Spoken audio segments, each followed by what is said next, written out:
Hello दोस्तों, और कैसे हैं आप सब? बढ़िया एकदम। तो हमारे इस बेहतरीन से चैनल में आप सभी का स्वागत है।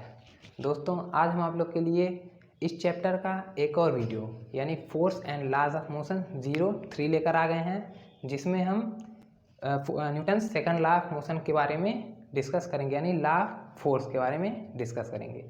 दोस्तों, इसके पिछले वीडियो में हम लोगों ने इनर्शिया, टाइप्स ऑफ इनर्शिया यानी inertia of rest, inertia of motion, inertia of direction, Newton's first law of motion यानी लॉ ऑफ इनर्शिया और मोमेंटम के बारे में डिस्कस कर लिया था। ठीक है।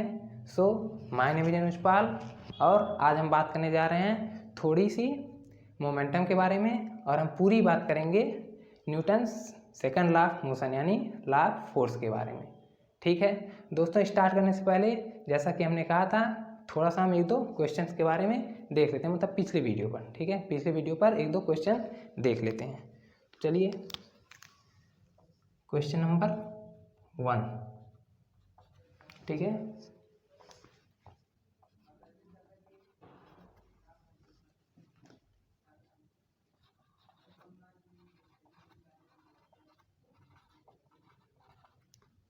Find the momentum of a body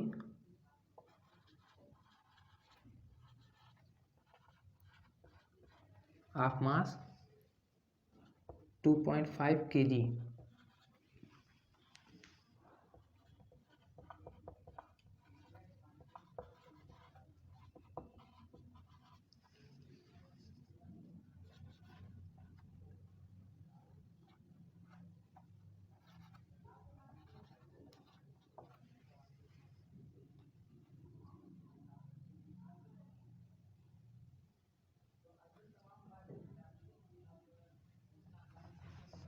और ऑप्शन हम ले लेते हैं।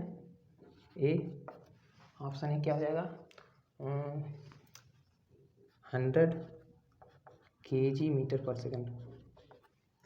बी क्या हो जाएगा? यहाँ पे बी लेते हैं,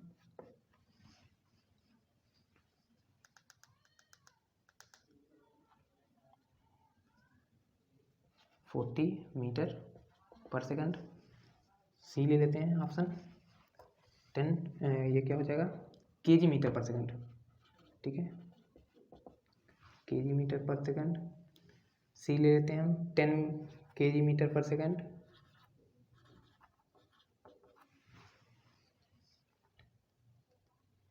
और डी ले लेते हैं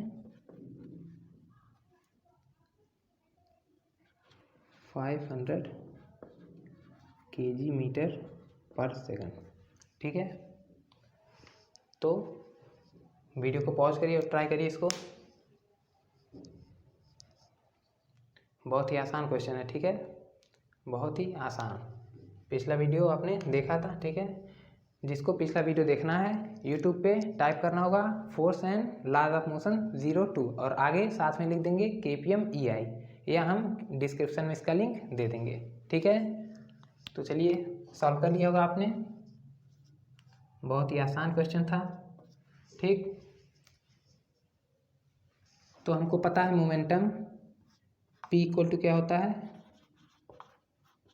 मोमेंटम को किससे डिनोट करते हैं? स्मॉल p से। ठीक है, क्या होता है? Product of mass and velocity यानी m इंटू वाट v। तो मास कितना है इसका? 2.5 kg और वेलोसिटी कितना है? 4 मीटर पर सेकंड। तो कितना आ जाएगा? 10 kg मीटर पर सेकंड। ठीक है, यानी ऑप्शन सी। अगर हमको ये रिलेशन ना पता होता, जैसे कभी कभी दिमाग मिस कर जाता है, ठीक है, मिस कर जाता है, तो हमको याद आता है क्या? mv स्क्वायर का। ठीक है, mv का होल स्क्वायर या फिर m और ओनली v का स्क्वायर। ठीक है, कभी कभी इस टाइप का फॉर्मूला बच्चे लगा देते हैं, तो इसमें से कोई ऑप्शन मैच कर जाएगा तो उस पर टिक मार देंगे, ऐसे आंसर गलत हो जाएगा। ठीक है, बहुत ही आसान था। Momentum P equal to m into v होता है। ठीक, नेक्स्ट क्वेश्चन की बात करते हैं।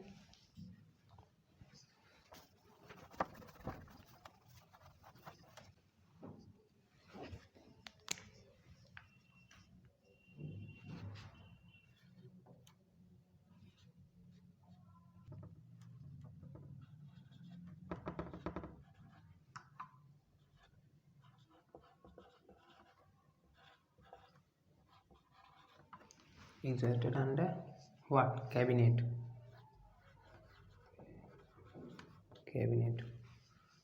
ठीक है, इसका ऑप्शन भी मिल लेते हैं।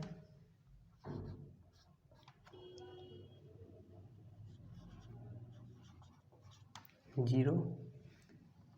बी हम ले रहे हैं व्हाट? बी क्या ले सकते हैं? इनफाइनाइट या फिर 200 न्यूटन। सी हम क्या ले सकते हैं? इनफाइनाइट। ठीक, इनफाइनाइट।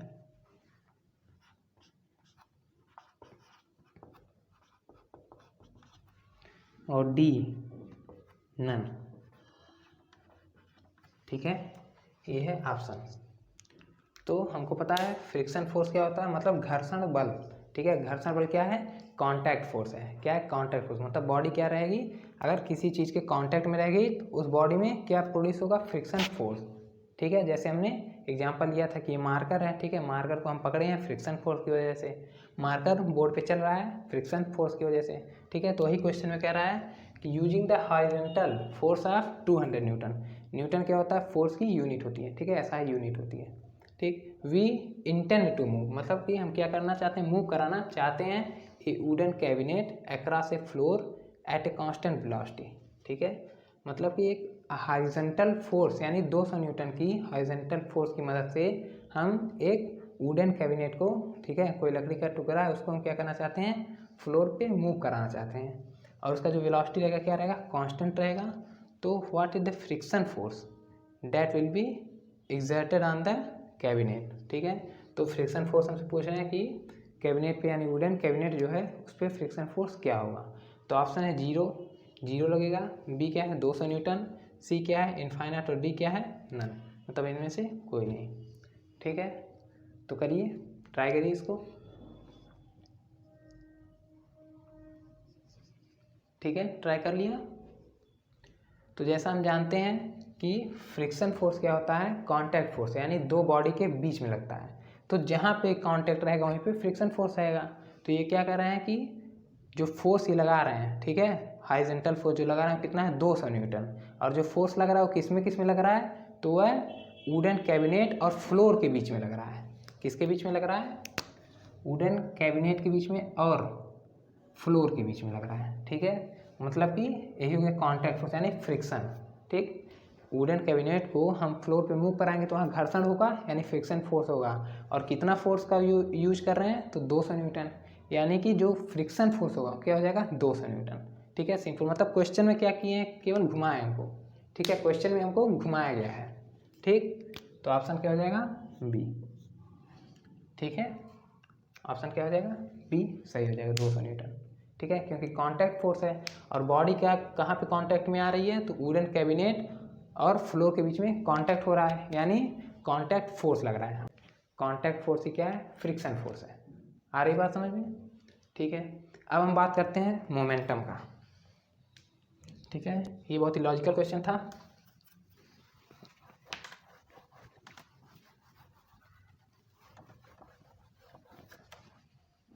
ठीक है, तो जैसा हमने पिछले वीडियो में पढ़ रखा है, मोमेंटम क्या होता है? तो मोमेंटम किसी भी बॉडी में जो मोशन होता है उसको मेजर करता है। ठीक है, मोमेंटम क्या मेजर करता है? तो किसी भी बॉडी में कितना मोशन है, कितना गति है, वही मेजर करता है। तो मोमेंटम क्या हो जाएगा? Momentum measures the quantity of motion in any body. ठीक है, उसके बाद हमने क्या देखा था? हमने देखा था कि मोमेंटम जो है मास पे डिपेंड कर रहा है। ठीक है, बॉडी के मास पे डिपेंड कर रहा है। और मोमेंटम बॉडी के वेलोसिटी पे डिपेंड कर रहा है। मास पे डिपेंड कर रहा है और वेलोसिटी पे डिपेंड कर रहा है। ठीक है, तो वहाँ से हमको मिल गया था फार्मूला। क्या मिला था? मोमेंटम यानी P equal to product of mass and velocity. Product of mass and velocity, ये हमको मिल गया था मोमेंटम का फार्मूला। ठीक, यहाँ से यूनिट क्या मिला था? यहाँ से यूनिट मिल गया था। यूनिट में था मास का क्या होता है? केजी होता है। और वेलोसिटी का क्या होता है? मीटर पर सेकंड होता है। तो एसआई यूनिट किसका? मोमेंटम का मिल गया था केजी मीटर पर सेकंड। ठीक है, उसके बाद अगर हम क्वांटिटी की बात करें क्वांटिटी की। तो मोमेंटम कैसा क्वांटिटी है? मोमेंटम वेक्टर क्वांटिटी, इसको भी हमने पढ़ा था, वेक्टर क्वांटिटी है। ठीक है, मोमेंटम क्या है? वेक्टर क्वांटिटी है। अगर हम बात कर रहे हैं कि मोमेंटम का डायरेक्शन किधर होगा, तो जिधर को वेलोसिटी रहेगी उधर को मोमेंटम रहेगा। ठीक है, ये न्यू पॉइंट है। ठीक, व्हाट? डायरेक्शन ऑफ मोमेंटम, यानी डायरेक्शन ऑफ पी क्या हो जाएगा? Along the velocity of a body, जिधर को वेलोसिटी रहेगी उधर को मोमेंटम रहेगा, यानी along the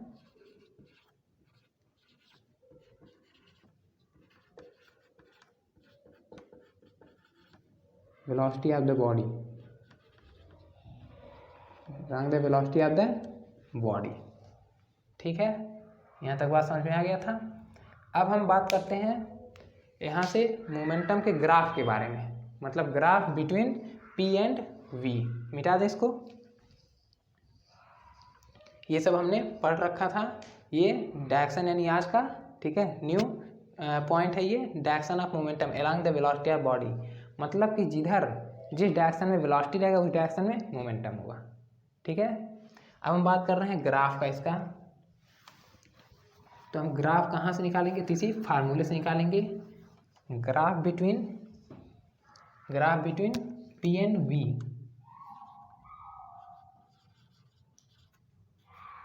graph between P and V। ठीक है, तो हमको पता है P इक्वल टू क्या होता है? M इंटू V, यानी P equal to what? M into V है। और अगर हम बात कर रहे हैं, ठीक है, अगर हम इसको कंपेयर करें, किससे कंपेयर करें? तो equation of straight line passing through origin, मतलब कि अर्गेंट प्लेन में जो स्ट्रेट लाइन का इक्वेशन होता है। ठीक है, अर्गेंट प्लेन में स्ट्रेट लाइन का जो इक्वेशन होता है, यानी क्या होता है? तो होता है y इक्वल टू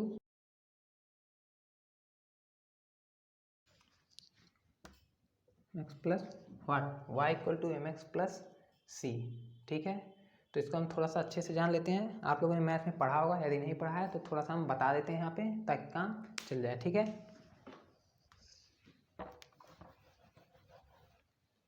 तो हम बात कर रहे हैं किसका? हम बात कर रहे हैं equation of straight line,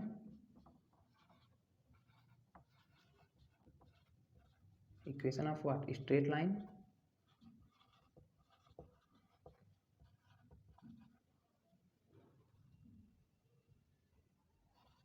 passing through origin. मतलब हम जनरली अर्गेंट प्लेन की बात कर रहे हैं। ठीक है, अर्गेंट प्लेन मतलब समझ रहे हैं ना? ये जो प्लेन होता है, ठीक है, यह एक्स एक्सिस, यह वाई एक्सिस, यह निगेटिव ऑफ एक्स एक्सिस, और यह निगेटिव ऑफ वाई एक्सिस, यह ओरिजिन। ठीक है, इसी को हम बोलते हैं अर्गेंट प्लेन। ठीक है, तो हम इसका बात कर रहे हैं कि equation of straight line passing through origin, मतलब ओरिजिन से कोई स्ट्रेट लाइन अगर इस तरह से पास कर रही है तो उसका हम इक्वेशन क्या बनाएंगे, यानी इक्वेशन उसका क्या होगा। ठीक, तो उसका इक्वेशन होता है y equal to m x plus c, y equal to m x plus c. लेकिन अगर लाइन ओरिजिन से पास कर रही है, ठीक है, तो c का वैल्यू जो हो जाएगा, क्या हो जाएगा? 0, मतलब where c equal to what? 0। c क्या हो जाएगा? 0, मतलब हमको जो इक्वेशन मिलेगा फाइनली क्या मिलेगा? y equal to m x. ठीक है, अब y क्या होता है? तो y मतलब कि y एक्सिस, ठीक है, जो क्वांटिटी y एक्सिस पे है, x मतलब होता है x एक्सिस, यानी जो क्वांटिटी या जो वैल्यू x एक्सिस पे है, x एक्सिस। m क्या होता है? m होता है स्लोप ऑफ लाइन, स्लोप। ठीक है, स्लोप मतलब कि झुकाव या ढाल। ठीक है, जिसको हम tan थीटा, स्लोप क्या होता है? tan theta, dy by d x equal to tan theta. हमने पढ़ रखा था इसके मोशन के लास्ट एक दो वीडियो में, यानी लास्ट जो वीडियो थे 2, उनमें हमने बताया था इसके बारे में। क्या होता है slope? dy by d x equal to what? tan theta. ठीक है, इक्वल टू स्लोप, यही क्या होता है? स्लोप होता है। ठीक है, जब हमने एक्सीलरेशन यानी कि वेलोसिटी टाइम ग्राफ के बारे में पढ़ा था उसमें हमने इसके बारे में बताया था। ठीक, तो यही क्या हो जाता है y equal to m x, यही होता है equation of straight line passing through origin. ठीक है, तो इसी इक्वेशन से हम इसको क्या करेंगे कंपेयर कर देंगे, इसी इक्वेशन से इसको हम क्या कर देंगे कंपेयर कर देंगे। ठीक है, मिटा दें इसको, इसको कहीं लिख लीजिए किनारे। ठीक है, जिनको नोट करना हो नोट कर लें, इसको स्टार बना के। ठीक है,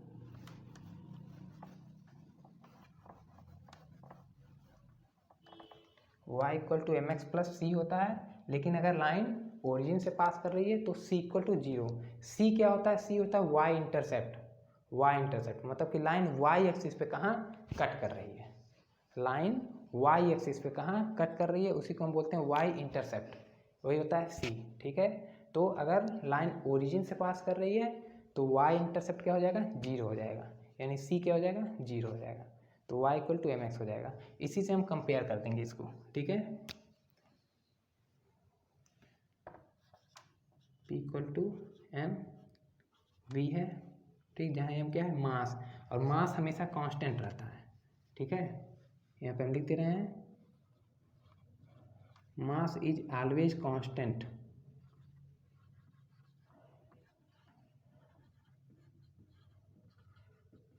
मास इज ऑलवेज कांस्टेंट। ठीक है, तो मास क्या रहेगा कांस्टेंट रहेगा, मतलब कि मोमेंटम किस पे डिपेंड करेगा, तो मोमेंटम जो है वेलोसिटी पे डिपेंड करेगा। ठीक है, मास कांस्टेंट रहेगा, सो यहीं पे लिख देते हैं P is directly proportional to या डिपेंड्स ऑन व्हाट V, यानी मास कांस्टेंट है, यानी मास से कोई फर्क नहीं पड़ता, मास चेंज नहीं होगा। ठीक है, तो मोमेंटम डिपेंड किस पे करेगा, तो वेलोसिटी पे डिपेंड करेगा, यानी P डिपेंड्स ऑन V। ठीक है, P मोमेंटम है, V वेलोसिटी है। ठीक है, अब हम इसको कंपेयर करेंगे y equal to m x. ठीक है, प्लस सी, लेकिन c क्या है 0 हो जाएगा। ठीक है, प्लस सी, यहाँ पे कोई वैल्यू नहीं, यानी c क्या है यहाँ पे 0 है। ठीक है, यहाँ पे हम प्लस 0 कर सकते हैं, प्लस 0 हम यहाँ पे कर सकते हैं, तो c का वैल्यू क्या हो जा रहा है 0 हो जा रहा है, मतलब कि यहाँ से क्या यह प्रूफ हो जा रहा है कि जो लाइन है वो कहाँ से पास करेगी, ओरिजिन से पास करेगी। ठीक है, क्योंकि c का वैल्यू 0 हो जा रहा है, तो यह y क्या है y एक्सिस, यानी y एक्सिस पे क्या है p, यानी ऑन कंपेयर, आ रही ना बात समझ में। ठीक है, ऑन कंपेयर, ठीक, वी गेट p यानी momentum at what y axis, और v कहाँ हो जाएगा x एक्सिस पे, v at what x axis, और यह जो m है यानी यह मास है, क्या है यह मास है, लेकिन यहाँ जो m है वह क्या है स्लोप है। ठीक है, इसको सेम मत समझ लेना। ठीक है, इसको सेम मत समझ लेना, यह मास है, इसको हम कर दे रहे हैं थोड़ा सा बोल्ड।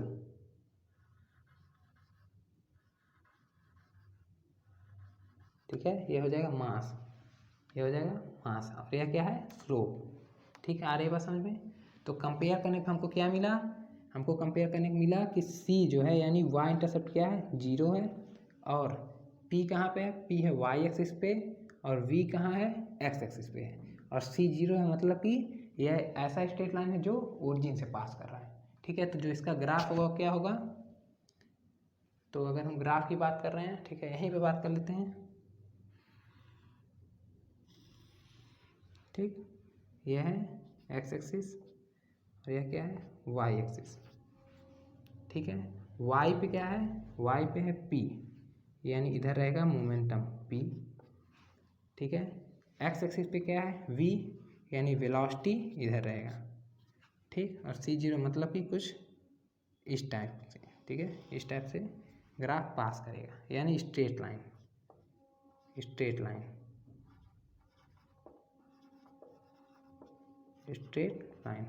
ठीक है, तो जब भी ग्राफ पूछा जा रहा है, ठीक है, इस फार्मूले से यह ग्राफ पूछा जा रहा है किसके किसके बीच में, मोमेंटम और वेलोसिटी के बीच में, तो हमेशा क्या रहेगा स्ट्रेट लाइन रहेगा, और passing through origin, straight line passing through origin,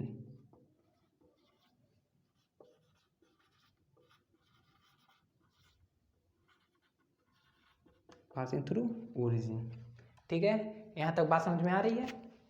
एकदम आराम से डिटेल में समझिए इसको। ठीक है, आ रही बात समझ में? अब हम कुछ इंपॉर्टेंट नोट्स यानी रिमार्क के बारे में बात करें। किसके बारे में? रिमार्क। ठीक है, मिटा दें इसको।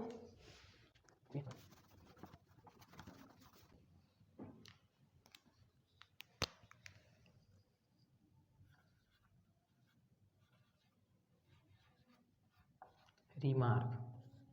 ठीक है, रिमार्क नंबर 1 क्या है?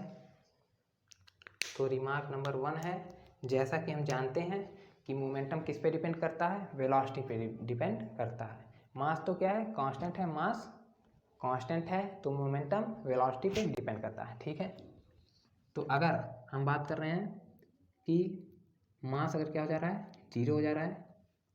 ठीक है, या मास नहीं, पहले वेलोसिटी की बात करते हैं। अगर वेलोसिटी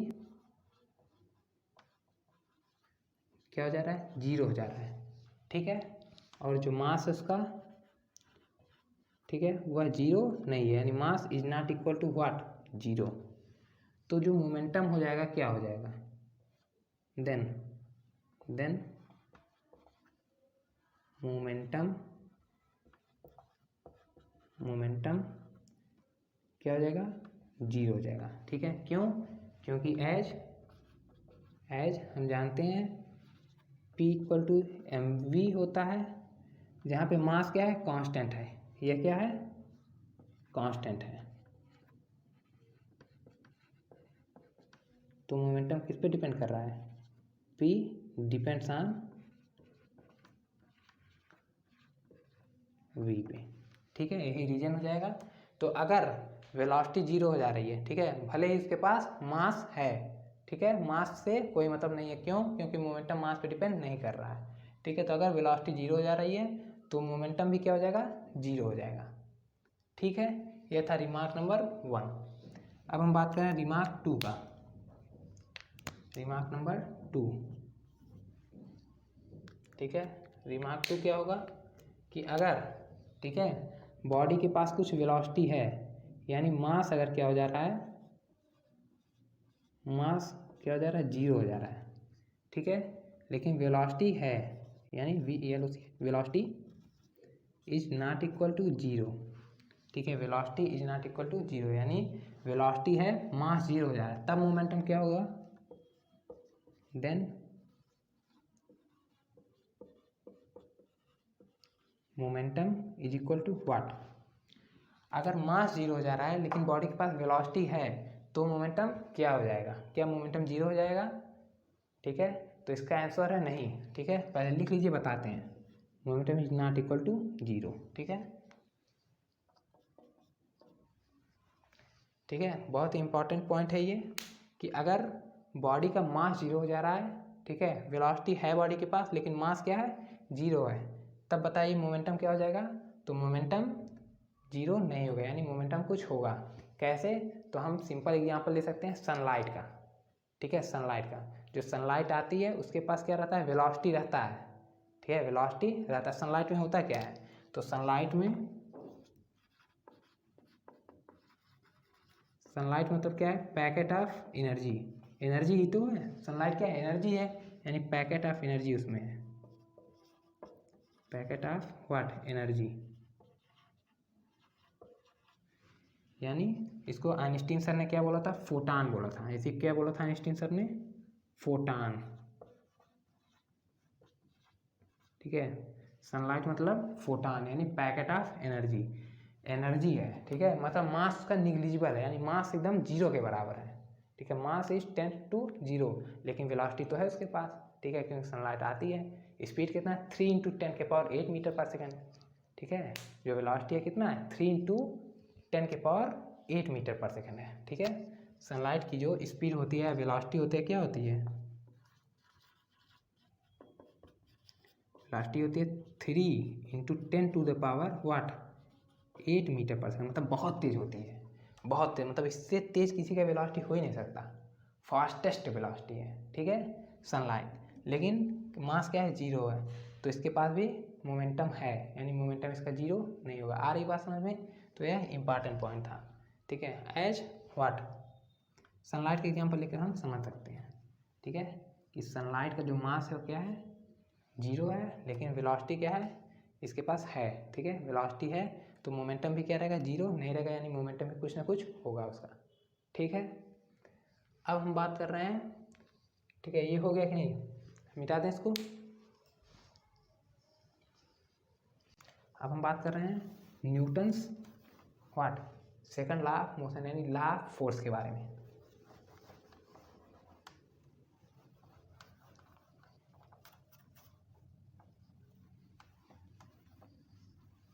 तो ये रिमार्क याद रखिएगा, ठीक है, रिमार्क याद रखिएगा।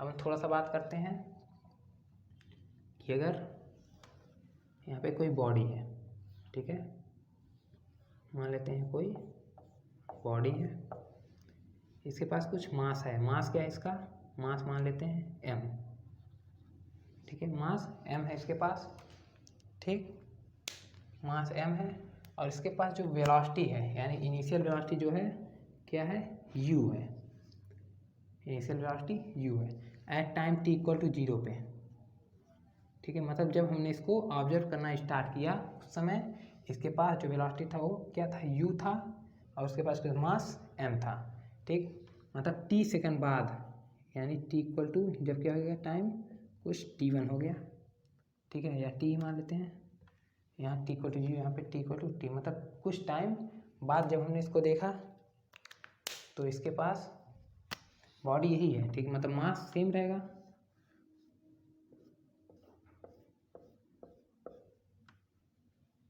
मास क्या है, मास m है, लेकिन वेलोसिटी क्या हो जाएगा उसका, v, यानी फाइनल वेलोसिटी, वेलोसिटी v है, ठीक है।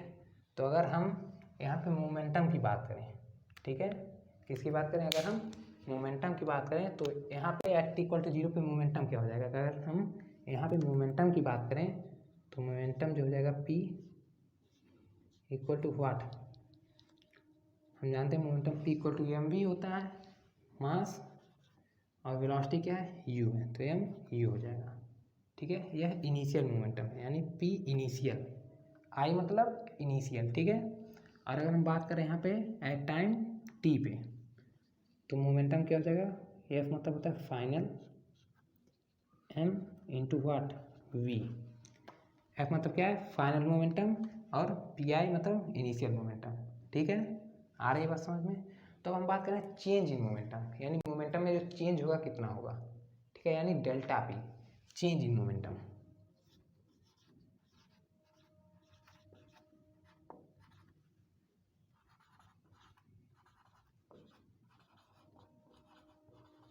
मतलब डेल्टा p क्या हो जाएगा, तो final momentum minus initial momentum, यानी p final minus p initial, ठीक है, आ रही बात समझ में। यहाँ पे वैल्यू रख देते हैं इसका, तो क्या मिल जाएगा हमको, फाइनल मोमेंटम कितना है, m v माइनस इनिशियल कितना है, m u, ठीक है। तो इसको अगर हम सॉल्व करें तो क्या मिल जाएगा हमको, delta p equal to what, mass common हो जाएगा, ठीक है, v माइनस u, ठीक है, यानी ये हमको मिल जाएगा। आ रही बात समझ में, ठीक है। यही जो चेंज इन मोमेंटम है, जो चेंज इन मोमेंटम है, इसी को हम क्या बोलते हैं, इम्पल्स बोलते हैं, क्या बोलते हैं इसको हम, इम्पल्स, चेंज इन मोमेंटम को हम क्या बोलते हैं, इम्पल्स, इम्पल्स। इम्पल्स क्या होता है, इम्पल्स एक ऐसा फोर्स है जो कि बहुत कम समय के लिए लगता है, ठीक है, मतलब एक ऐसा फोर्स है जो कितने टाइम के लिए लगता है, बहुत कम टाइम के लिए, बहुत कम समय के लिए लगता है, उसको हम क्या बोलते हैं, इम्पल्स बोलते हैं, ठीक है। आ रही बात समझ में। तो हम थोड़ा सा बात करते हैं इम्पल्स के बारे में, ये आगे कि नहीं बात समझ में, यहाँ पे आ गई, ठीक है, नोट करना नोट कर लीजिए।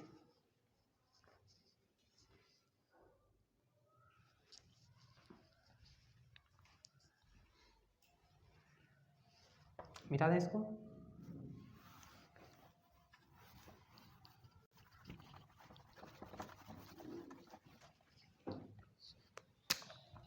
तो हमको क्या मिला था, हमको मिला था इम्पल्स यानी डेल्टा पी यानी change in momentum equal to m what v minus you. ठीक है, ये हमको मिला था। बात करते हैं किसका, इम्पल्स का।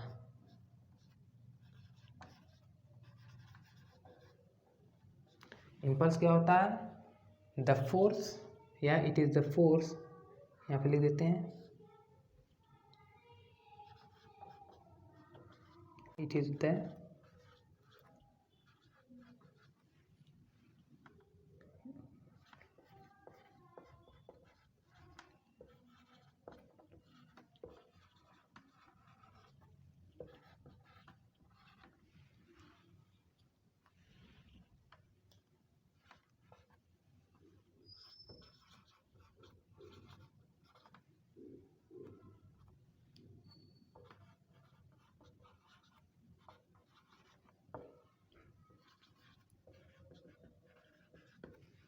It is the force applied on a body to a certain interval of time, मतलब एक सर्टेन यानी शॉर्ट इंटरवल ऑफ टाइम के लिए अप्लाई होता है, उसको क्या बोलते हैं, इम्पल्स बोलते हैं। ठीक है, इम्पल्स का जो फॉर्मूला हो जाएगा वो क्या हो जाएगा, यही हो जाएगा डेल्टा पी। ठीक है, इम्पल्स यानी delta P equal to what M V minus you. ठीक है, वी माइनस यू मतलब चेंज इन वेलोसिटी। ठीक है, तो अगर हम इसकी यूनिट की बात करें, यूनिट ऑफ इम्पल्स की, ठीक है, तो यह क्या है, मास यानी केजी हो जाएगा, और यह चेंज इन वेलोसिटी है, मतलब कि अगर वेलोसिटी में से वेलोसिटी घटाएंगे तो क्या वेलोसिटी आएगा, और उसका यूनिट क्या रहेगा, मीटर पर सेकंड। या हम वेलोसिटी में वेलोसिटी ऐड करेंगे तो फाइनल रिजल्ट भी क्या आएगा, वेलोसिटी आएगा, यूनिट तो सेम ही रहेगा। आ रही बात समझ में, तो यह क्या हो जाएगा, वेलोसिटी की यूनिट क्या होती है, मीटर पर सेकंड। मतलब कि इम्पल्स का यूनिट, ठीक है, और मोमेंटम का यूनिट दोनों सेम है। इम्पल्स का यूनिट और मोमेंटम का यूनिट दोनों सेम है। ठीक है, आ रही बात समझ में। और क्वांटिटी क्या हो जाएगी, अगर हम इम्पल्स के क्वांटिटी की बात करें, क्वांटिटी क्या हो जाएगा, तो क्योंकि मोमेंटम वेक्टर क्वांटिटी है तो इम्पल्स भी क्या हो जाएगा, वेक्टर क्वांटिटी। वेक्टर क्वांटिटी, ठीक है, आ रही बात समझ में। अब हम बात करते हैं किसका, Newton second law of motion का।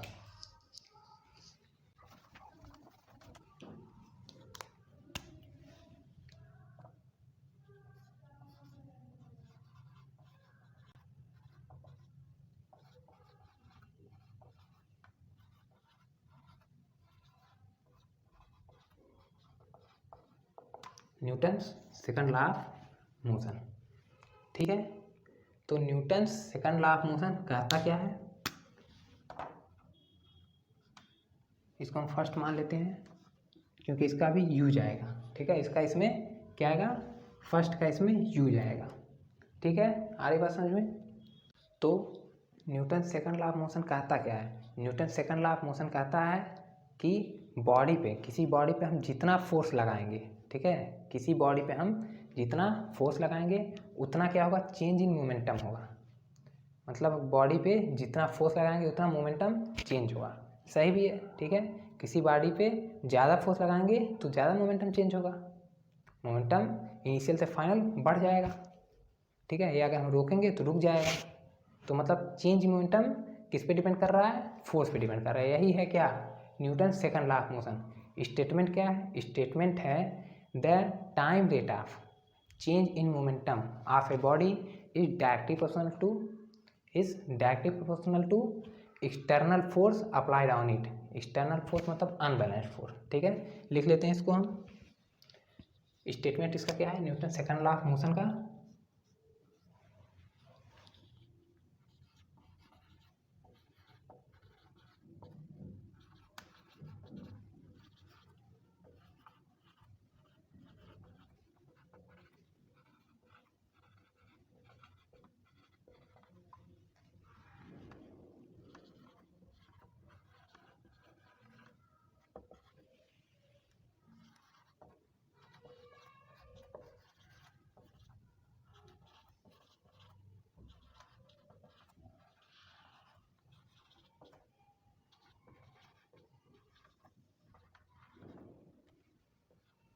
एक्सटर्नल या unbalanced.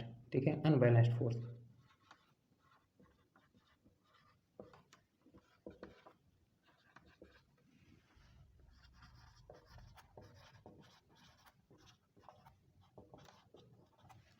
Applied on it the time rate of change in momentum, ठीक है, of a body is directly proportional to external force या unbalanced force applied on it. Unbalanced force मतलब कि हम जानते हैं बैलेंस्ड फोर्स किसी भी बॉडी को स्टॉप नहीं कर सकता या किसी भी बॉडी में, ठीक है, मोशन को चेंज नहीं कर सकता। किसी भी बॉडी को ना ही स्टॉप बॉडी को मोशन में ला सकता है, ना ही कोई बॉडी अगर मोशन में है तो उसको स्टॉप कर सकता है, ठीक है। तो ये क्या हो जाएगा, एक्सटर्नल फोर्स या unbalanced force applied on it. यही है क्या, Newton second law of motion, ठीक है। सेकंड लॉ ऑफ मोशन यही कहता है, मतलब क्या है, that is what change in momentum, यानी delta P is directly proportional to what force F, F external या क्या external force. Change in momentum is directly proportional to external force applied on it, ठीक है। यही क्या है, यही है Newton second law of motion, ठीक है, ठीक है। यह हो गया चेंज इन मोमेंटम, ठीक है। Change in momentum is directly proportional to applied force, ठीक है। लेकिन यह क्या है, time rate of change in momentum है, यानी टाइम रेट मतलब change in momentum per unit time, ठीक है। पर यूनिट टाइम मतलब time rate of change of what momentum is directly proportional to external force. तो टाइम रेट मतलब upon T हो जाएगा यहाँ पे, ठीक है। ये होगा कंप्लीट स्टेटमेंट, ठीक है, मतलब ये जो स्टेटमेंट कह रहा है, ठीक है, उसका रिप्रेजेंटेशन यहाँ पे है। मतलब हमको क्या मिल जाएगा यहाँ से हमको मिल जाएगा what F is directly proportional to delta P upon T, ठीक है।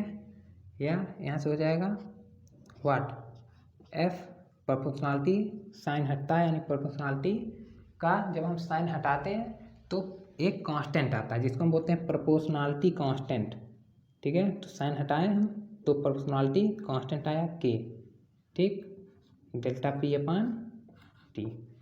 जहाँ पे के क्या है, तो अगर हम के की बात करें तो वेयर, यहाँ पे बात करते हैं वेयर के क्या है, के इज प्रोपोर्शनलिटी कांस्टेंट,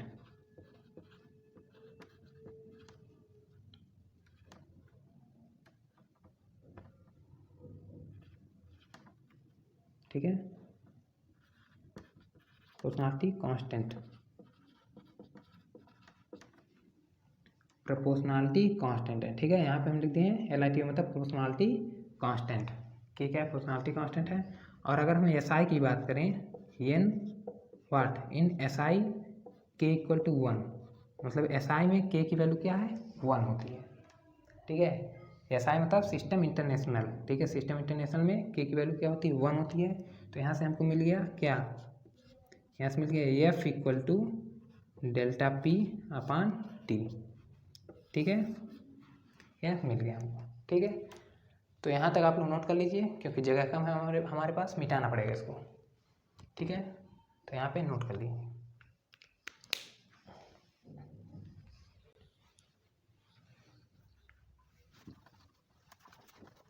हमको मिला क्या है, तो हमको मिला है यहाँ पे F is equal to delta P upon T. अब हम डेल्टा पी का वैल्यू यहाँ से पुट कर देंगे, ठीक है, इसीलिए हमने बचा के इसको रखा था। डेल्टा पी का वैल्यू हम यहाँ पे पुट कर देंगे तो हमको क्या मिल जाएगा एम वी माइनस यू, ठीक है, और नीचे क्या है टी है, ठीक है। यूजिंग फर्स्ट आगे लिख सकते हैं यहाँ पे यूजिंग फर्स्ट, ठीक है। अब जैसा कि हम जानते हैं इसको हम इस तरह से भी लिख सकते हैं F is equal to M और यहाँ पे क्या हो जाएगा v minus U upon T, ठीक है। हमने पढ़ रखा क्या इक्वेशन ऑफ मोशन। तो अगर हम बात करें फर्स्ट इक्वेशन ऑफ मोशन की यानी v equal to U plus A T की बात करें अगर हम, ठीक है, तो अगर हम यहाँ से a निकाल लें, ठीक है, तो a क्या हो जाएगा, a हो जाएगा v minus U upon T. और यही किसका फार्मूला होता है एक्सीलरेशन का। हमने इसको फर्स्ट चैप्टर में पढ़ रखा है, ठीक है, याद है, बहुत अच्छी बात है। तो हम यहाँ से क्या रख देंगे a का मतलब इसका वैल्यू रख देंगे a, तो हमको मिल जाएगा f equal to M A, ठीक है। F equal to M A हमको यहाँ से मिल जाएगा। ए कहाँ से आया? तो फर्स्ट इक्वेशन ऑफ मोशन से आया, v माइनस अपॉन टी। ए क्या है? एक्सीलरेशन है, और एम क्या है? मास है। ठीक है, और यहाँ पे एफ क्या है? तो एफ है एक्सटर्नल फोर्स यानी फोर्स। तो यहाँ से हमको मिल जाएगा क्या? मिल गया क्या? Force equal to what? Mass into acceleration. यानी हमको ये फोर्स का फार्मूला मिल गया। इसीलिए सेकंड लॉ ऑफ मोशन को क्या बोलते हैं? लॉ ऑफ फोर्स बोलते हैं। क्या बोलते हैं इसको? सेकंड लॉ ऑफ मोशन को हम क्या बोलते हैं? Law of force.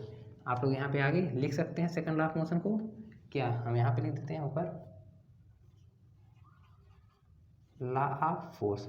मतलब कि हम फोर्स की पूरी बात, ठीक है, फोर्स की पूरी बात कंप्लीट डिस्कशन किस में करते हैं? Newton second law of motion में। ठीक है, तब फोर्स यहाँ पे नया क्वांटिटी आ गया। ठीक है, तब हम फोर्स के बारे में बात करते हैं। जैसे कोई नई क्वांटिटी जब आती है उसका क्या होता है? नामकरण होता है। ठीक है, उसके बारे में जानते हैं, घर परिवार रिलेशन के बारे में जानते हैं। ठीक है, उसी तरह नई चीज़ आई है, ठीक है, नई क्वांटिटी है, तब हम इसके बारे में पूरा जानेंगे। यूनिट क्या होता है, फार्मूला क्या होता है, क्वांटिटी क्या होती है। ठीक है, तो चलिए मिटा दें इसको। अब यहाँ से हम बात करेंगे किसका? फोर्स का। ठीक है, तो फोर्स का क्या है? एक फार्मूला मिल गया, force equal to mass into acceleration, यानी F equal to M A. ठीक है, क्या देते हैं इसको।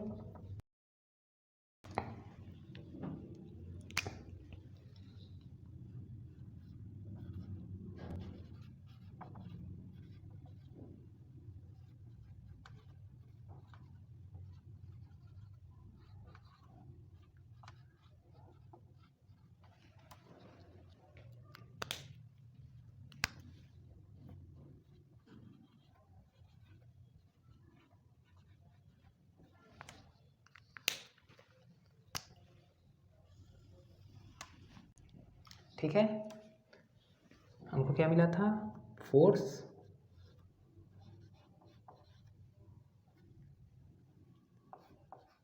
F equal to what? M A.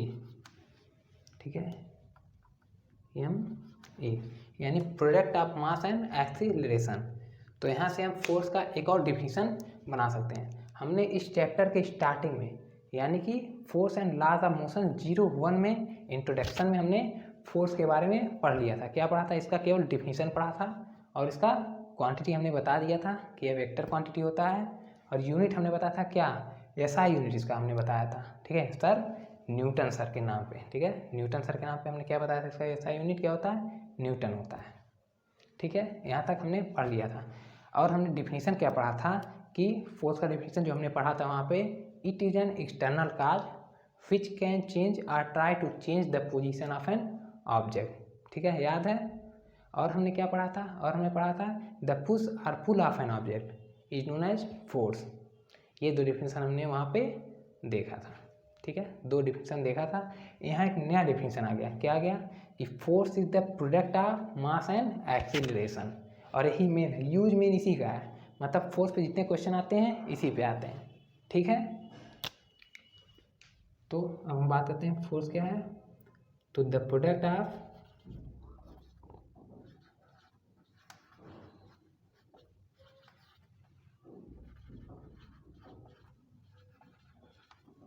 Acceleration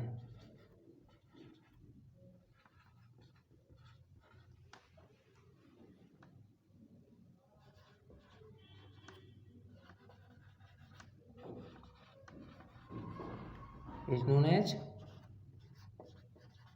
what? Known as force on that body is known as force। ठीक है, फोर्स या फोर्स ऑन दैट बॉडी। ठीक है, the product of mass and acceleration for any body is known as applied force या force. तो यहाँ से force का एक और डिफिनीशन आ गया। और इसका जो फार्मूला होता है, फार्मूला क्या होता है? तो फोर्स का जो फार्मूला तो होता है F equal to M A. ठीक है, यह होता है फोर्स का फार्मूला। अगर हम फोर्स की यूनिट की बात करें, यूनिट की, ठीक है, तो एम क्या है? मास है, ए क्या है? एक्सीलरेशन, मतलब product of what? Mass and acceleration. तो ये मास है, ये एक्सीलरेशन है। मास का यूनिट क्या होता है केजी और एक्सीलरेशन का मीटर पर सेकंड स्क्वायर। ठीक है, तो फोर्स का जो यूनिट होता है वो क्या होता है केजी मीटर पर सेकंड स्क्वायर। ठीक है, एसआई में। इसी को हम क्या बोलते हैं न्यूटन और व्हाट न्यूटन। डिनोट हम किससे करते हैं कैपिटल एन से, कैपिटल एन से डिनोट करते हैं एसआई में। किसमें एसआई में। ठीक है, सिस्टम इंटरनेशनल, तो ये एसआई में है।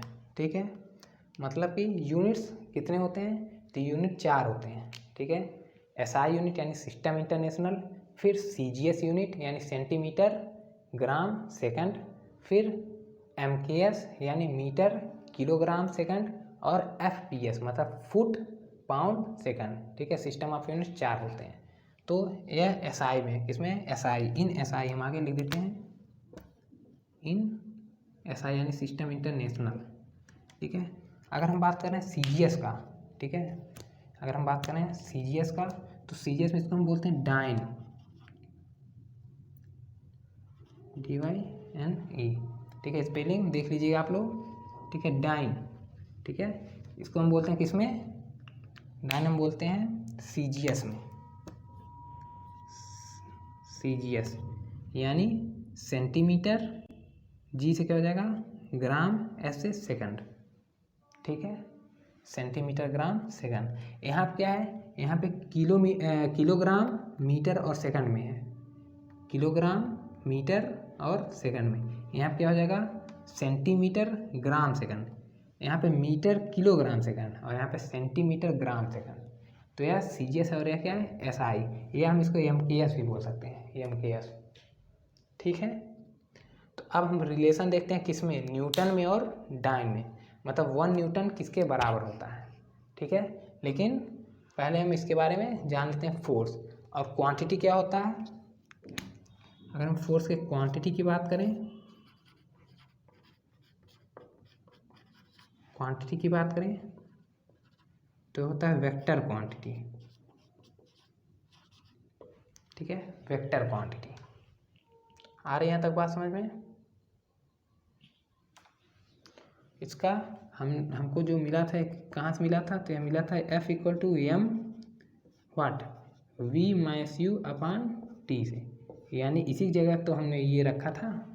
ठीक है, तो यहाँ से भी क्वेश्चन कभी कभार आते हैं, फाइनल वेलोसिटी दे देगा, इनिशियल वेलोसिटी दे देगा, टाइम दे देगा, ठीक है, और फोर्स दे देगा, मास पूछ लेगा, या मास भी दे देगा फोर्स पूछ लेगा।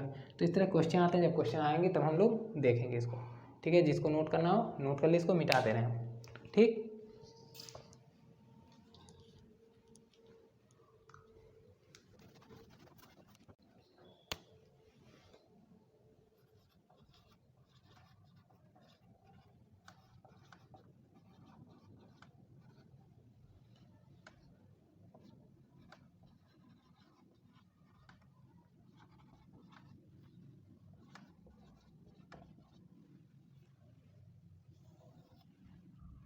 Relation between Newton and dyne. तो हमको पता है कि 1 न्यूटन मतलब क्या होता है, 1 न्यूटन मतलब होता है 1 वाट केजी मीटर पर सेकंड स्क्वायर। ठीक है, तो यहाँ पे जो मास है वो किस में दिया हुआ है किलोग्राम में दिया हुआ है, जो लेंथ है वो किस में दिया हुआ है मीटर में, और जो टाइम है वो किस में दिया हुआ है सेकंड में। ठीक है, अगर हम बात करें यहाँ पे किसका मास का, कैपिटल एम से मतलब मास, कैपिटल एल मतलब लेंथ, और कैपिटल टी मतलब टाइम। तो इसके लिए जो मास है वो किस में है केजी में है। ठीक है, और जो लेंथ है किस में है मीटर में है। ठीक है, और सेकंड मतलब टाइम सेकंड में है। ठीक है, इसको हमको किस में चेंज करना है सीजीएस में। ठीक है, न्यूटन क्या एसआई यूनिट है और डाइन क्या है सीजीएस यूनिट है, तो हमको इसको सीजीएस में चेंज करना है। सीजीएस में क्या होता है, सीजीएस में मतलब सी जी और एस। ठीक है, सीजीएस में क्या होता है जो लेंथ होता है, ठीक है, लेंथ किस में होता है सेंटीमीटर में, लेंथ सेंटीमीटर में होता है, और जो मास होता है किस में होता है ग्राम में, किस में होता है ग्राम में, ग्राम में होता है। ठीक है, और टाइम तो सेकंड में सब में रहेगा। तो मतलब हमको इसमें मेन करना क्या है, हमको मेन क्या करना है कि किलोग्राम को ग्राम में चेंज करना है, मीटर को सेंटीमीटर में चेंज करना है। हमको 2 काम करना है, ठीक है। बेस बता रहे हैं एकदम बेसिक। किसी भी यूनिट को अगर आपको चेंज करना है तो आप यही चीज़ पकड़ लीजिए, ठीक है। पहला ये चीज़ पकड़ लीजिए कि हमको किस सिस्टम ऑफ यूनिट से किस सिस्टम ऑफ यूनिट में चेंज करना है। मतलब SI से हमको CS में चेंज करना है, MKS से FPS में चेंज करना है, या SI से FPS में चेंज करना है। मतलब ये देख लीजिए, ठीक है। बाकी स्टेप यही रहेगा करने का, ठीक है। अभी देखिए कितनी आसानी से हो जाएगा ये, ठीक है। बस जो बता रहे हैं उसको ध्यान से सुनिए एकदम। हो जाएगा 1 न्यूटन इक्वल टू 1 इंटू, अगर हमको किलोग्राम को ग्राम में चेंज करना है तो हम जानते हैं कि 1 किलोग्राम में कितने ग्राम होते हैं, 1000 ग्राम, मतलब 1000, ठीक है। अब एक केजी किस में आ गया, जी में आ गया, मतलब किलोग्राम ग्राम में आ गया, ठीक है। इंटू मीटर, यहाँ पे हमको मीटर से किस में चेंज करना है, सेंटीमीटर में। हम जानते हैं 1 मीटर में कितने सेंटीमीटर होते हैं, 100 सेंटीमीटर होते हैं। तो यहाँ पे 1 मीटर है, तो अगर हमको सेंटीमीटर में चेंज करना कितना हो जाएगा, 100, ठीक। और टाइम तो सेकंड में ही है, ठीक है। अब यह पूरी तरह से किस में आ गया, यह आ गया किस में, यह आ गया ग्राम, ठीक है, ग्राम सेंटीमीटर, और टाइम क्या है, पर सेकंड स्क्वायर, ग्राम सेंटीमीटर पर सेकंड स्क्वायर। मतलब कि 1 न्यूटन इक्वल टू 2 जीरो ए और 3 जीरो मतलब 10⁵ वाट ग्राम सेंटीमीटर पर सेकंड स्क्वायर, या ऐसे को हम बोल सकते हैं 10⁵ वाट डाइन, ठीक है। यह रिलेशन आ गया किस में, न्यूटन में और डाइन में। यह भी कभी कभी 1 नंबर या 2 नंबर में पूछ लेता है, ठीक है। पेपर में क्या करते हैं विद्यालय वाले, 1 नंबर या 2 नंबर में इसको भी क्वेश्चन बना देते हैं, ठीक है। और बहुत ही बेसिक और इम्पॉर्टेंट है ये। तो 1 न्यूटन में 10⁵ डाइन होता है, और इसको याद भी कर लेना चाहिए, ठीक है, क्योंकि क्वेश्चन में कभी कभी दे देता है तो हमको चेंज करना पड़ता है उसको, ठीक है। आ रही बात समझ में,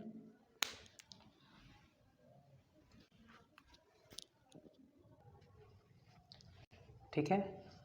आ रही बात समझ में, मिटा दे इसको। टाइम तो ज़्यादा हो गया, लेकिन हम जल्दी जल्दी बात कर लेते हैं कि इसका application of what, Newton second law of motion, मतलब इसका एप्लीकेशन क्या है, ठीक है।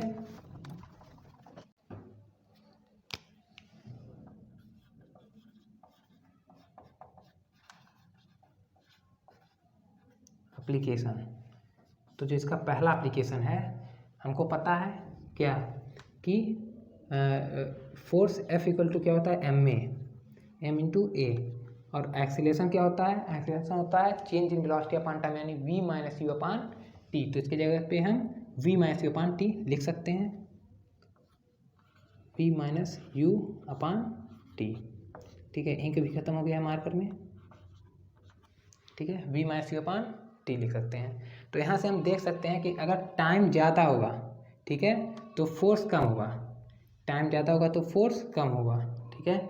मास यहाँ पे क्या है, कांस्टेंट है, तो हम इस तरह भी लिख सकते हैं कि F is what, depends on v minus U, मतलब चेंज इन वेलोसिटी, यानी डेल्टा v अपॉन टी, ठीक है। और फोर्स के टाइम क्या है, इन्वर्सली प्रोपोर्शनल है। फोर्स में और टाइम में जो प्रोपोर्शनलिटी रिलेशन है कैसा, इन्वर्सली है। मतलब अगर टाइम ज़्यादा रहेगा तो फोर्स कम होगा, ठीक है। अगर हम टाइम ज़्यादा लेंगे तो फोर्स कम लगेगा। आ रही बात समझ में, कैसे हम इसको समझ सकते हैं, तो जैसे कि कोई प्लेयर है, फील्डर, ठीक है, क्रिकेट मैच में जो फील्डर होते हैं, अगर कोई बॉल आ रहा है, ठीक है, तो उसको क्या करते हैं, बॉल को पकड़ने के लिए हाथ को पीछे ले आते हैं, मतलब टाइम ड्यूरेशन बढ़ाते हैं, ठीक है। टाइम ड्यूरेशन बढ़ाते हैं ताकि वो क्या करें, बॉल को आसानी से कैच कर लें, ठीक है। अगर टाइम कम लेंगे, टाइम अगर कम लेंगे तो फोर्स ज़्यादा लगेगा, हाथ पे इंजरी वगैरह चोट लग सकता है, ठीक है, और बॉल छूट भी जाएगा, यानी कि अगर प्लेयर को, बैट्समैन को आउट होना होगा तो नॉट आउट हो जाएगा, ठीक है। अरे एक नई बात समझ में, तो बॉल को पकड़ने के लिए टाइम ड्यूरेशन क्या करता है, फील्डर बढ़ाता है, बॉल आसानी से आराम से पकड़ लेता है, चोट भी नहीं लगती है। तो यह हो गया क्या, फर्स्ट एप्लीकेशन, ठीक है। तो फर्स्ट एप्लीकेशन क्या हो गया, फर्स्ट एप्लीकेशन यहाँ से हम देख सकते हैं, what, in catching catching A ball, A cricket ball, cricket ball. ठीक है। दूसरा हम क्या बात कर सकते हैं, दूसरा कराटे प्लेयर आप लोग देखे होंगे, कराटे प्लेयर। तो कराटे प्लेयर क्या करते हैं, आपके बुक में भी दिया हुआ है। ठीक है, आपके जो बुक है NCERT के या कोई रेफरेंस बुक, उसमें भी क्या दिया हुआ है कि कराटे प्लेयर क्या करते हैं, टाइल्स, ठीक है, पाइल्स ऑफ टाइल्स को अपने हाथ से क्या करते हैं, सब तोड़ देते हैं। तो जब ध्यान से आप लोग देखे होंगे इसको, जब कराटे प्लेयर क्या करते हैं, टाइल्स को तोड़ते हैं तो टाइल्स के बीच में गैप भी रख देते हैं। ठीक है, इस तरह से 3-4 टाइल्स रख देंगे और बीच में यहाँ पे कुछ लगा भी देते हैं। ठीक है, यहाँ पे इस तरह से लगा देंगे। ठीक है, आगे बात समझ में। इसका काम क्या होता है, इसका काम होता है कि इस टाइल्स के बाद, ठीक है, इस टाइल के बाद इस टाइल तक हाथ पहुँचने में टाइम बढ़ा देता है ये। ठीक है, टाइम क्या करता है, बढ़ा देता है। और जब टाइम बढ़ा देगा तो फोर्स क्या होगा, फोर्स कम लगेगा, मतलब हाथ पे चोट नहीं लगेगी और ये टूट भी जाएगा। आगे बात समझ में। तो यह सेकंड यूज हो गया। ऐसे ही कई सारे यूज हैं। ठीक है, बहुत यूज हैं। तो आप लोग अपने NCERT की बुक में या किसी रेफरेंस बुक में इसका एग्जाम्पल, बहुत सारे एग्जाम्पल दिए हुए हैं, उसमें मिल जाएगा आप लोग को। ठीक है, तो इस लेक्चर को यहीं पे हम बंद करते हैं। ठीक है, टाइम बहुत ज़्यादा हो गया है। ठीक, तो इस पर क्वेश्चन अच्छे आते हैं। ठीक है, क्वेश्चंस इस पर क्या आते हैं, अच्छे आते हैं। तो क्वेश्चंस को हम नेक्स्ट वीडियो में लेकर आएंगे। ठीक है, तब तक के लिए रिवाइज करते रहिए, अपने बुक से जितना क्वेश्चन लगा पाइए, ठीक है, उतना लगाइए, छाँट के क्वेश्चन अच्छे लगा डालिए और रिवाइज करते रहिए, नोट्स बनाते रहिए। सबसे इम्पॉर्टेंट बात है क्या, नोट्स को बनाना। ठीक है, इस लेक्चर का अगर नोट्स आप बना लेंगे तो आप 10 मिनट में, 20 मिनट में क्या करेंगे, सर से निगाह से एक बार देख लेंगे, पूरा तैयार हो जाएगा। ठीक है, सो रिवाइज करते रहिए। All is well and bye bye.